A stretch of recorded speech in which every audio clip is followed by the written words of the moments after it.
नमस्कार दोस्तों, मैं डॉक्टर आमोद आप सबका अपने यूट्यूब चैनल पर स्वागत करता हूं। आज हम बात करेंगे एक बहुत ही ज़रूरी टॉपिक के ऊपर, वो है anti inflammatory diet.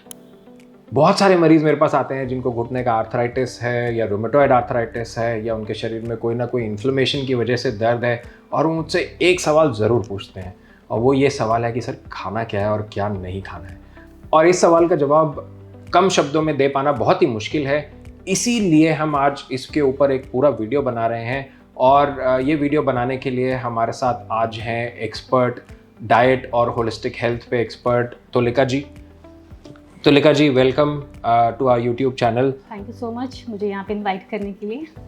It's our pleasure to have her over here, and today we are going to discuss about anti-inflammatory diet with her. तो एंटी इन्फ्लेमेटरी डाइट के बारे में बात करने से पहले हम ये जान लेते हैं कि इन्फ्लेमेशन क्या होता है। इन्फ्लेमेशन होता है कि जब भी एक बॉडी का प्रोटेक्टिव रिस्पॉन्स है इन्फ्लेमेशन किसी भी थ्रेट की तरफ, यानी कि चाहे वो इन्फेक्शन हो, चाहे वो कोई अटैक हो, चाहे वो कोई ट्रॉमा हो, इंसल्ट हो, उन सब की तरफ बॉडी जो एक रिस्पॉन्स प्रोड्यूस करती है उसको हम इन्फ्लेमेशन कहते हैं।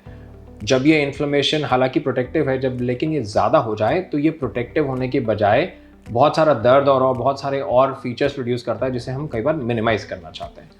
और उसी को मिनिमाइज़ करने में डाइट का क्या रोल है, उस पर आज हम चर्चा करने वाले हैं। तो सबसे पहला सवाल तुलिका जी आपसे ये रहेगा कि ये एंटी इन्फ्लेमेटरी डाइट होता क्या है, और क्या सही में ये फ़ायदेमंद है भी या नहीं? अमोद जी, एंटी इन्फ्लेमेटरी डाइट वो सारी चीज़ें हैं जो आपको लेने पर आपके बॉडी की इन्फ्लेमेशन नेचुरल वे में रिड्यूस करती है। मेडिसिन तो है ही, बट अगर आप मेडिसिन को थोड़ा सा रिड्यूस करना चाहें तो डेफिनेटली ऐसी कुछ चीज़ें हैं जिसको अगर आप रेगुलर यूज़ करेंगे तो आपके बॉडी में धीरे धीरे इन्फ्लेमेशन रिड्यूस होने लगती है। जैसे कि अगर मैं प्रैक्टिकल बात करूँ, अगर आप रात पे कहीं पर जाते हैं, पार्टी करते हैं, बहुत ज़्यादा बाहर का खाना खाते हैं, शुगरी चीज़ें खाते हैं, नेक्स्ट डे जब आप मॉर्निंग उठते हैं तो डेफिनेटली आपने नोटिस किया होगा कि आपके आईज के नीचे स्वेलिंग आ जाती है। यही है सूजन। अब ऐसा क्या चीज़ खाए कि हम इन चीज़ों से जल्दी जल्दी बॉडी को उस इन्फ्लेमेशन को कम कर सकते हैं। ओके, सो आई थिंक आप जो आप बोल रहे हैं वो बहुत ही इंपॉर्टेंट चीज़ है, क्योंकि बहुत सारे मरीज़ दवाइयाँ नहीं लेना चाहते हैं और वो ये जानना चाहते हैं कि हम ऐसा क्या करें जिससे इन्फ्लेमेशन अपने आप कम हो जाए। So that's a very important point कि हम और भी चीज़ें कर रहे हैं जिससे इन्फ्लेमेशन बढ़ रही है, और उसको कम करने से हमारे को दर्द में, इन्फ्लेमेशन में और डिजीज़ को कंट्रोल करने में फ़ायदा मिल सकता है। गुड। सो अगर ये इतनी ही फ़ायदेमंद है तो सबसे पहला सवाल जो मेरे दिमाग में जहन में आता है वो ये है कि करना क्या है, क्या खाना है और क्या नहीं खाना है। कुछ नॉर्मल लाइफ के आप एग्जांपल दे पाएँ तो वो जो हमारे दर्शकों को आराम से समझ में आ पाए। यस, तो मैं बताऊंगी, जब भी आप अपने दिन की स्टार्ट करते हैं, बहुत सारे लोगों को पता नहीं होता, स्टार्ट ही वो लेमन हनी वाटर से शुरू करते हैं। आपने जैसे ही हनी डाला वो शुगरी हो गया। जब भी आप दिन के इस्तेमाल स्टार्ट करते हैं तो आप कुछ ऐसे खाली प्लेन नींबू पानी से शुरू करें। आप आलमंड्स, वॉलनट जो बहुत अच्छे रिच सोर्स होते हैं एंटी इन्फ्लेमेटरी प्रॉपर्टीज़ के, आप वॉलनट्स इस्तेमाल करें। आप चिया सीड, आप हेम्प सीड इस्तेमाल कर सकते हैं। और भी बहुत सारी चीज़ें हैं जिनको हम ध्यान में रखेंगे तो हमारा इन्फ्लेमेशन धीरे धीरे ठीक होता जाएगा।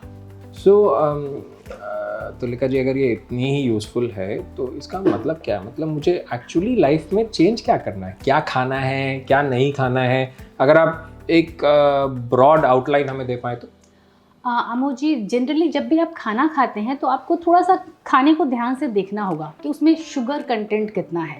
आप अपने डेली इनटेक में शुगर, नॉट ओनली शुगर, हर वो चीज़ जो पैकेट में आती है, कैंड होती है, उन सभी चीज़ में हाइड्रोजनेटेड ऑयल होती है जो कि इन्फ्लेमेशन को बढ़ाती है। तो आपके अपने लाइफस्टाइल में, अपने फ्रिज में आप चेक करो कि क्या खाने की चीज़ें पड़ी हैं। वो सारी कैन, पैकेट चीज़ें, प्रोसेस चीज़ें जो आप मार्केट से नहीं खरीद रहे हैं, उन सबको आप धीरे धीरे रिड्यूस करते जाओ। और आप अपने डाइट पे सीजनल वेजिटेबल्स, सीजनल जो भी फ्रूट्स है जो कि लोकल मार्केट में अवेलेबल है, वो आप इंट्रोड्यूस करते जाएं धीरे धीरे। ओके, सो मोटे तौर पे जो मुझे समझ में आया कि हमें नेचुरल सोर्सेज की तरफ जाना है और प्रोसेस्ड और आर्टिफिशियल को हटाना है, और ये है एंटी इन्फ्लेमेटरी डाइट। ओके, ठीक है। तो क्या ये सेम है मेडिटेरेनियन डाइट? मैंने एक वर्ड सुना है, दोनों चीज़ें सेम है या कुछ फ़र्क है इसमें? अगर मैं आपको मेडिटेरियन डाइट के बारे में बताऊँ तो ये एक one of the healthiest diet है जो कि एक मेडिटेरियन सी के पास है, जो सारे लोग इस्तेमाल करते हैं। लेकिन उस डाइट में चूँकि वो समुंदर के पास है तो fresh vegetable, fresh veggies, fish सब नेचुरल मिलता है। वो डाइट बहुत अच्छा है, बट अगर हम हमारे आसपास की बात करें तो हमारी चीज़ें इतनी फ्रेश नहीं है, नेचुरल नहीं है।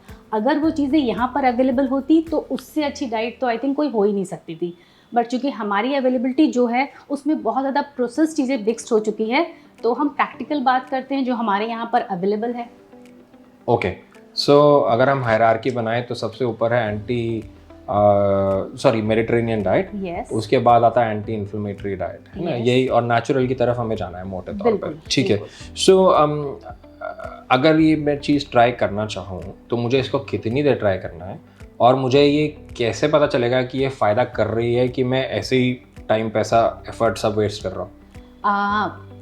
मैं कहूँ कम से कम कोई भी चीज़ों को यूज टू होने के लिए 2 से 3 महीने लगते हैं, तो एटलीस्ट आप स्टार्ट करें विद इन 1 to 2 मंथ। आप छोटे छोटे, मैं नहीं कहूँगी ड्रास्टिक चेंज, क्योंकि किसी एक चीज़ पर काम करने से हमको 100% रिजल्ट नहीं मिलते हैं। हम छोटे छोटे चेंजेस जब आप अपने खाने पे करेंगे तो विद इन 2 to 3 मंथ्स आपको रिजल्ट देखने शुरू हो जाएगा। रिजल्ट्स का मतलब? रिजल्ट्स का मतलब आपके पेन कम होंगे। पेन से भी पहले हम देखेंगे आपकी बॉडी की सूजन कम हो रही है। आपके बॉडी की सूजन, जो भी आपके लेग्स में स्वेलिंग है, आइज पे स्वेलिंग है, वो धीरे धीरे आपको विजिबली वो चेंजेस नज़र आएंगे, मगर एक कंसिस्टेंसी आपको मेंटेन रखनी पड़ेगी। ऐसा नहीं कि आपने एक दिन ले लिया, एक दिन छोड़ दिया, उससे रिजल्ट नहीं मिलेगा। ओके, तो consistency is very important, I got that point. एक वर्ड हमने यूज़ किया था, processed foods and going towards natural foods. ये प्रोसेस्ड फूड्स, अगर सिंपल भाषा में बात करें तो ये है क्या मुझे अवॉइड करना है? अगर आप ये सिंपल तरीके से मुझे समझाएंगे तो ज़्यादा आसान हो जाएगा। आमो जी, प्रोसेस्ड फूड वो हर चीज़ जो आप अपने घर में कैंड, फ्रोज़न होता है, डब्बे में मिलता है, जिसको आप अपने फ्रिज में कई दिनों तक स्टोर कर सकते हैं, वो सारी चीज़ें प्रोसेस्ड फूड है। उन चीज़ों में कुछ ऐसे हार्मफुल केमिकल मिलाए जाते हैं जिससे कि उन चीज़ों की सेल्फ लाइफ बढ़ जाती है। जिन चीज़ों की सेल्फ लाइफ केमिकल से बढ़ गई, अगर उनको आपने खाया तो हमारी शेल्फ लाइफ घट जाएगी। सिंपल भाषा में, जो चीज़ 2 से 3 दिन में ख़राब हो जा रही है वो चीज़ अच्छी है, बट अगर वो ज़्यादा दिन तक स्टोर कर पा रहे हैं मतलब वो ख़राब है, वो प्रोसेस्ड है, वो केमिकल से भरा हुआ है। Okay, that makes sense to me. जैसे कि अगर मैं चिकपीस खरीद रहा हूँ और वो टिन्ड या कैंड है तो वो ठीक नहीं है, लेकिन अगर मैं नेचुरल खरीद करके बना रहा हूँ तो वो बेटर है। डेफिनेटली। ऐसे ही जब मैं पनीर खरीद रहा हूँ या रेड मीट खरीद रहा हूँ जो फ्रोज़न है, उसमें केमिकल्स हैं, लेकिन अगर मैं ये फ्रेश ले रहा हूँ तो उसमें ये प्रॉब्लम नहीं है। अच्छा, केमिकल से एक और चीज़ मेरे जहन में आई। ये बहुत बात होती है प्रिजर्वेटिव्स की, नाइट्राइट्स की, और उनका कैंसर से लिंक होने का। इस पे अगर आप कुछ हमें बताना चाहें तो? यस, हर वो चीज़ जो, अगर हम किसी लाइक हम एक बेसिक एग्जांपल देती हूँ, घर में जैसे हम लोग पूड़ियाँ तलते हैं, एक ही तेल में अगर कोई चीज़ बार बार उस ऑयल को रीहीट किया जाता है तो वो कैंसरियस हो जाता है। तो एक बेसिक लेमैन टर्म में, जब आप किसी भी रेस्टोरेंट जाते हैं, कुछ भी खाना खाते हैं, तो वो लोग, आप जितना मर्जी ब्रांडेड रेस्टोरेंट में जाते हो, वहाँ पे वो लोग रीहीट करते हैं ऑयल को, और जिसकी वजह से वो काफ़ी ज़्यादा ट्रांस फैट में कन्वर्ट हो जाता है, वो कैंसरियस होता है। तो आप अगर अपने घर में भी ऑयल को इस्तेमाल कर रहे हैं, मेक श्योर कि आप रीहीट ना करें। एंड व्हाट अबाउट जो प्रिजर्वेटिव्स जो फ्रोज़न फूड में यूज़ होते हैं, उनमें भी ऐसा कुछ है लिंक क्या? हर वो चीज़ जो प्रिजर्वेटिव है वो केमिकल्स है। उन चीज़ों में जो सोचिए बैक्टीरिया लगने वाली थी, उनको मारने के लिए वो केमिकल्स डाले गए हैं। तो अगर वो बैक्टीरिया को मार सकता है वो केमिकल, तो हमारे बॉडी पे वो कितना हार्म करेगा, ये आप खुद सोचिए। ओके, सो एक और बात जो आपने अभी बोला उससे जुड़ी हुई, आपने ट्रांस फैट्स, हाइड्रोजनेटेड ऑयल्स, ये सब चीज़ों के बारे में बात करा। इन्हीं से जुड़ी हुई चीज़ें उठती है ओमेगा 3, ओमेगा 6, इन सब की क्या कहानी है और इन सब का हमारी इन्फ्लेमेशन से क्या लेना देना है? हम सभी को पता है कि हमें ओमेगा 3 लेना चाहिए, 6 लेना चाहिए, पर लोगों को डिफरेंस पता नहीं है। हमें ओमेगा 3 और 6 दोनों की ज़रूरत है, मगर दोनों का एक पर्टिकुलर रेशियो है 1:2। अगर आपके बॉडी में ओमेगा 3 1% है तो ये उसका डबल होना चाहिए। लेकिन अभी एक रिसर्च सामने आई है जिसमें ये पता चल रहा है कि हमारी बॉडी में ये परसेंटेज 1:20 का हो चुका है, या उससे भी ज़्यादा। मतलब जो ओमेगा 6 है प्रो इन्फ्लेमेटरी जो इन्फ्लेमेशन को बढ़ाता है उसकी मात्रा हमारे डाइट में, हमारे बॉडी में डाइट की वजह से बढ़ती जा रही है, और जो इन्फ्लेमेशन को कम करता है वो दिन प्रतिदिन घटती जा रही है। यही वजह है कि हमारी बॉडी में बहुत ज़्यादा अननेसेसरी इन्फ्लेमेशन आज के डेट में होती जा रही है, जिससे कि पेन बढ़ता जा रहा है। Okay, that's very useful concept. कुछ एक उदाहरण के तौर पे कि कौन से में ओमेगा 3 ज़्यादा है जो हमें लेना चाहिए, या किस में ओमेगा 6 ज़्यादा है जो हमें नहीं लेना चाहिए या अवॉइड करना चाहिए?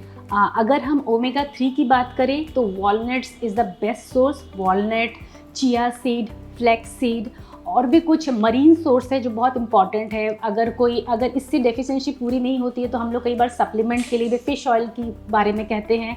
और ओमेगा 6 जो नहीं लेनी चाहिए, स्पेशली वेजिटेबल्स ऑयल को हमें अवॉइड करना चाहिए। अभी ठंड आ रही है, ठंड के समय लोग पीनट्स बहुत ज़्यादा खाते हैं। पीनट्स बहुत हेल्दी है, अच्छी गुड कंटेंट उसमें प्रोटीन होता है, ओमेगा 6 होता है, मगर उसमें चूंकि ओमेगा 6 की क्वांटिटी बहुत ज़्यादा है, ठंड में लोग घंटों मूवी देख रहे हैं, धूप में बैठे हैं और पीनट्स खाए जा रहे हैं। पीनट्स सबसे ज़्यादा इन्फ्लेमेशन को बढ़ाएगा और लोग ठंड में ये करते ही करते हैं। तो आप अपने डाइट से पीनट्स थोड़ा सा खा सकते हैं, हैंडफुल खा सकते हैं, मगर ज़्यादा खाते ही वो इन्फ्लेमेशन को बढ़ा देगा। That's very useful, I think, a very practical tip for people. एक और जुड़ा हुआ सवाल जो मुझसे बहुत ऑफन पूछा जाता है, खास करके आर्थराइटिस वाले मरीज पूछते हैं ये, कि दही और खट्टी चीज़ों का क्या रोल है, लेना है या नहीं लेना है, और उनका करना क्या है? आमोद जी, दही बहुत अच्छा प्रोबायोटिक होता है, सभी को पता है, और इवन मैं देखती हूँ कि इंडिया में दही सबको खाना पसंद है। लेकिन अगर आप दही रात को लेते हैं तो कहीं ना कहीं वो आपके बॉडी में इन्फ्लेमेशन को बढ़ाएगा ही बढ़ाएगा। तो अगर आपको खाना ही है तो एक बेसिक नॉर्मल क्वांटिटी में आप लंच में लीजिए, इट्स गुड, इट्स हेल्दी। और खट्टी चीज़ें? खट्टी चीज़ें अच्छी होती है, वो हमें चाहिए विटामिन सी, बट दही को मैं स्पेशली कह रही हूँ कि वो रात को आप ना लें। तो लेखा जी, 2-3 जुड़े छोटे से सवाल। पहला सवाल ये, वाइट शुगर एंड स्वीटनर्स, इनका क्या करना है? अगर आप छोड़ सकते हो तो, छोड़ने को तो नहीं कहूँगी, धीरे धीरे आप इसको कम करते जाएं। वाइट शुगर डेफिनेटली आपके बॉडी में इन्फ्लेमेशन को बढ़ाएगा, थोड़ा कम कर दीजिए। And sweetener is also not good. So कई लोगों को मीठे की तलब उठती है, कोई रिप्लेसमेंट सजेस्ट करना चाहेंगी जिससे थोड़ा सा बेटर हो जाए, चाहे जैसे मुझे अपनी चाय के लिए चाहिए, या कोई बिस्किट का रिप्लेसमेंट, या ऐसे कुछ भी आप बोलना चाहेंगे जो एंटी इन्फ्लेमेटरी ना हो? चाय को अगर आप रिप्लेस कर सकते हैं ग्रीन टी से, वो एंटी इन्फ्लेमेटरी होती है, वो ले सकते हैं। बट अगर आपको चाय पीना ही है तो अगर आप थोड़ा सा शुगर से पी सकते हैं तो मैं आपको मना नहीं करूँगी, बट दिन में 3-4 चाय आपकी नहीं होनी चाहिए। और अगर आपको मीठे की क्रेविंग होती है, लाइक मैं पर्सनली, पीनट बटर होता है जो हेल्दी है, अभी तो मैंने पीनट को मना किया, बट कभी आपको क्रेविंग हो रही है तो मिठाई से अच्छा है 1 स्पून आप पीनट बटर ले सकते हैं, आप डेट्स ले सकते हैं मीठे की क्रेविंग को कंट्रोल करने के लिए, आप फ्रूट्स ले सकते हैं। डेट्स का आइडिया मुझे बहुत अच्छा लगा है इसमें से। एंड ये जो sugary drinks, juices, carbonated drinks, इनके बारे में और इनका इन्फ्लेमेशन से लिंक? जितने भी जूसेस होते हैं, लोगों को लगता है कि हम तो जूस पी रहे हैं, बट जितने भी कैन जूस है डेफिनेटली उसमें हार्मफुल शुगर के साथ साथ हार्मफुल केमिकल्स भी है। बट अगर आप घर में जूस बना रहे हैं, केमिकल्स नहीं है, बट फिर भी वो शुगर से भरा हुआ है जो आपको इन्फ्लेमेशन देगा। अगर आपको पीना ही है जूस तो होममेड पी सकते हैं, बट रेगुलर नहीं, बट कैन तो बिल्कुल भी नहीं।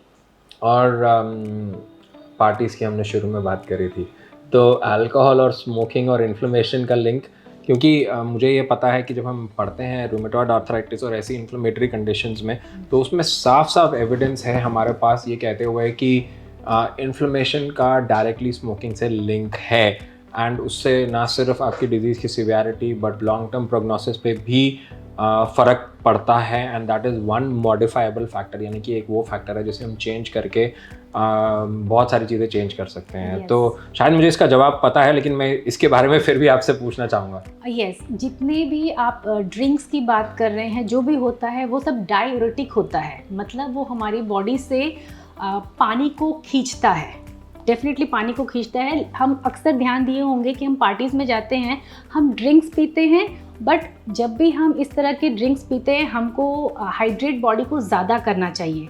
हम नहीं करते हैं। तो हमारी बॉडी इतनी इंटेलिजेंट है कि वो अपने आप ही पानी को स्टोर करने लगती है। तो जब भी आप हेवी पार्टी करते हैं, ड्रिंक करते हैं, आप अगर स्मोकिंग कर रहे हैं, नेक्स्ट डे एग्जाम्पल आपको प्रूव्ड है कि आपके यहाँ सारी जगह स्वेलिंग हो जाएगी। तो डायरेक्ट कनेक्शन है इन सब चीज़ों का और इन्फ्लेमेशन का। ओके अंत में प्रो इन्फ्लेमेटरी डाइट को मद्देनज़र रखते हुए अगर कोई ऐसा इंसान है जो इन्फ्लेमेशन की वजह से दर्द से परेशान है, 3-4 ऐसी वैल्यूएबल टिप्स जिसे वो अपने डेली रूटीन में इनकॉर्पोरेट कर सकते हैं। व्हेन आई से वैल्यूएबल टिप्स, हमने समझ लिया कि शुगर नहीं है, कार्बोनेटेड ड्रिंक्स नहीं है, अल्कोहल स्मोकिंग नहीं है, बार बार तेल को तलना नहीं है। मतलब मेरा कहने का मतलब यह है कि कोई ऐसे फूड्स या हैबिट्स जो हम डाल सके दिन में, जो बहुत ज़रूरी हो, जिससे कि हम ये एंटी इन्फ्लेमेटरी डाइट की तरफ जा पाएँ और अपनी इन्फ्लेमेशन को कंट्रोल कर पाएँ। यस, अगर हम पूरे दिन में चेंज करने की बात करें तो सबसे पहले आप अपने डाइट को चेक कीजिए, उसमें कितने फ्रूट्स एंड वेजीज है। बहुत सारी ग्रीन लीफी वेजीज है जो एंटी इन्फ्लेमेटरी होती है, लाइक ब्रोकली वगैरह चीज़ें हैं। आप जितने भी बेरीज लेते हैं, बेल पेपर्स लेते हैं, तो जब आप अपने डाइट में कुछ हेल्दी चीज़ों को ऐड करेंगे, वेजिटेबल सैलड ऐड करेंगे, ऑटोमेटिकली आपकी जो नेगेटिव चीज़ें हैं वो कम होती चली जाएगी। तो आप अपने डेफिनेटली डाइट में फ्रूट्स वेजिटेबल्स ऐड कीजिए। बैड फैट को हटा के गुड फैट, जैसे मैंने कहा आलमंड, वॉलनट, चिया सीड, ये रेगुलर डे में आप लेना शुरू करें। Okay, thank you very much ये वैल्यूएबल टिप्स के लिए। मैं सबसे यही कहना चाहूँगा कि शायद हमने जो बातें करी वो आपको पहले से पता है, लेकिन सवाल पता होने का नहीं है, सवाल ये है कि इम्प्लीमेंट कितनी कर पा रहे हैं, इनको प्रैक्टिकली हम कितना माइंडफुल होकर इम्प्लीमेंट कर पा रहे हैं। जैसे कि हमें पता है कि मैदे से इन्फ्लेमेशन बढ़ती है, बट हम खाना खाने बाहर जाते हैं तो क्या हम वो रुमाली रोटी छोड़ पा रहे हैं, क्या हम वो नान छोड़ पा रहे हैं जिससे मैदा होता है। अब हम आपसे जीना मना नहीं कर रहे हैं कि आप बाहर मत जाइए, खाना मत खाइए, बट हाँ, अगर वही तंदूरी रोटी खा लें तो शायद इन्फ्लेमेशन कम हो मेरे हिसाब से। सो प्रैक्टिकल टिप्स की यहाँ पे बात है।